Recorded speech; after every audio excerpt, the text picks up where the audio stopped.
because the pubs were all blacked out and black windows and they were almost secretive and furtive.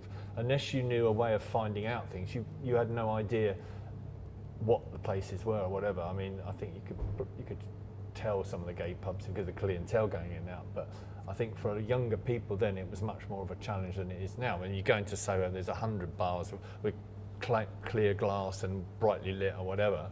And with rainbow flags everywhere and badges on the door and so on. So it's quite obvious if you're going in there what it is.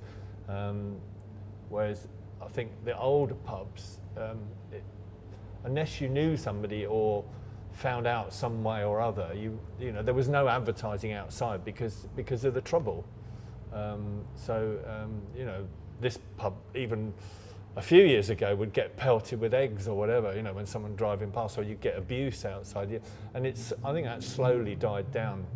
It still happens. Still happens, but it's slowly died down. Usually when I'm outside putting the posters up the scaffold and men drive past.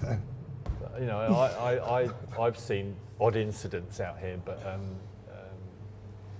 funniest one I ever saw was a Sunday when all the lads are outside in the summer with their shirts off, and a gang of lads drove up to the lights and started shouting out abuse, but of course they couldn't drive off because of the lights. It's a bit of a bad plan, and they went over there and they just all started grabbing the car and rocking it, and they were terrified. And it sort of makes you know, they didn't think it out at all, so it wasn't the time to shout out abuse to anybody. And I think they were really scared when they've got a load of well-built guys picking their car up almost and shaking them about inside. But you know, you just get people that they're bravado. They can drive past and shout abuse, but would they stop and do it? No, probably not. You know, so sometimes a lot of them, you know, you get people go, "You bunch of puffs," and people shout out, "Correct!" You know, it's sort of whatever. But you know, you do get the more nasty attacks and things as well, and it still happens. So I think it's less than it used to be, really. But it was more hidden years ago, you know, and there are places in Soho I didn't even know existed until afterwards, you know, because you would never guess. Especially, you know, if you get to the really older people, you really had to know. Shut your face. You really had to know where a place was to find it, because it was locked doors and peepholes and crap. I mean, that pub in Windsor that we used to go to, that was like that right to the very end. You rang a bell to go in, and that was right into the 90s. It was just the way it was. You rang a bell and you were let in because of the area, really, more than anything. But I think there was some. I mean, everybody knew it was a gay pub. That never happened in my days. I mean, I was quite late in coming out.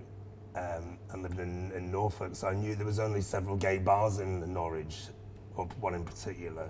So you knew, but yeah, I remember sort of walking past it a couple of times and then thinking, right, I'm gonna quickly plug up the courage, I'll just slip in and nobody will see me, and then as soon as you walk in, the door creaks, and everybody turns around like in the howling, and you just feel, well, I'm here now, I can't go anywhere.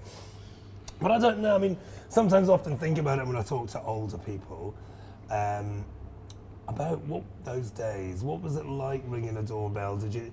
And sometimes I think, would it have made it like a private members bar, which I'm sure that it was like that here, just after the war, where it was a private drinking bar for men. Sometimes I think that would have been nice, but then because of everything that goes with it and it's sort of all hidden and underground, sometimes I get a bit envy that I wasn't around in them days, and then to see what we've got now.